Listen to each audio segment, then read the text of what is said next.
ஆண்டவர் நம்மை காத்திருக்க பண்ணும்போது ஒரு தேவனுடைய பிள்ளை ரெண்டாவது ரொம்ப கவனமா இருக்கணும். எதுல அப்படின்னா, இந்த காத்திருக்கிறதுக்கு எவ்வளவு டைம் எடுத்தாலும் உங்களுடைய முயற்சியை மட்டும் நீங்க என்ன பண்ணிடக்கூடாதுன்னா விடக்கூடாதுன்ற ஒரு அப்படின்னா, ஜபம் என்கிறது ஒரு முயற்சி, பரிசுத்தம் என்கிறது ஒரு முயற்சி, உபவாசம் என்கிறது ஒரு முயற்சி, கீழ்ப்படிதல் என்கிற ஒரு முயற்சி.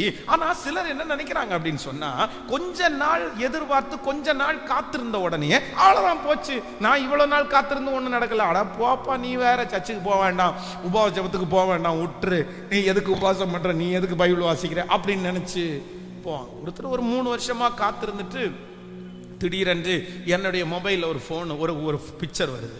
அந்த பிக்சரை ஓப்பன் பண்ணி பார்த்தா அவ்வளவு ஸ்பிரிச்சுவல்ல இருந்த அந்த மனுஷன் அப்படியே ஒரு பெரிய பொட்டு வச்சு கையில முத்திராட்சை கொட்டை ஒன்று போட்டுட்டு கையில இவ்வளவு பெரிய கயிறை கட்டிட்டு போஸ் கொடுத்து ஒரு போட்டோ அனுப்புறாரு.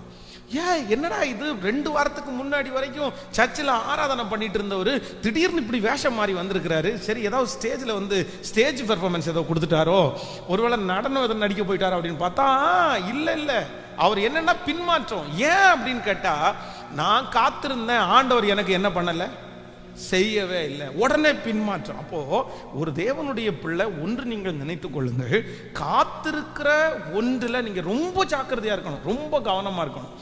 ஆண்டவர் உங்களை காத்திருக்க பண்ணும்போது அந்த விசுவாசத்தை இல்லைன்னா அந்த முயற்சியை நீங்க எப்பவுமே என்ன பண்ணக்கூடாதுன்னா விட்டுறவே கூடாது. ஜெபம் பண்றீங்களா, அவர் இரக்கம் செய்யும் வரை, அவர் அற்புதத்தை பார்க்கிற வரைக்கும், அவர் ஆசீர்வதிக்கிற வரைக்கும், எனக்கு தெரியும் அவரால் ஆசீர்வதிக்க முடியாம இல்லை, அவரால் செய்ய முடியாத அதிசயமான காரியம் என்று ஒன்று உண்டோ, அவரால் செய்ய முடியாதது எதுவுமே இல்லை. அதனால நான் நம்புறேன், இந்த காரியத்தை செய்கிற வரைக்கும் என்னுடைய முயற்சியை நான் விடுறதே இல்லை.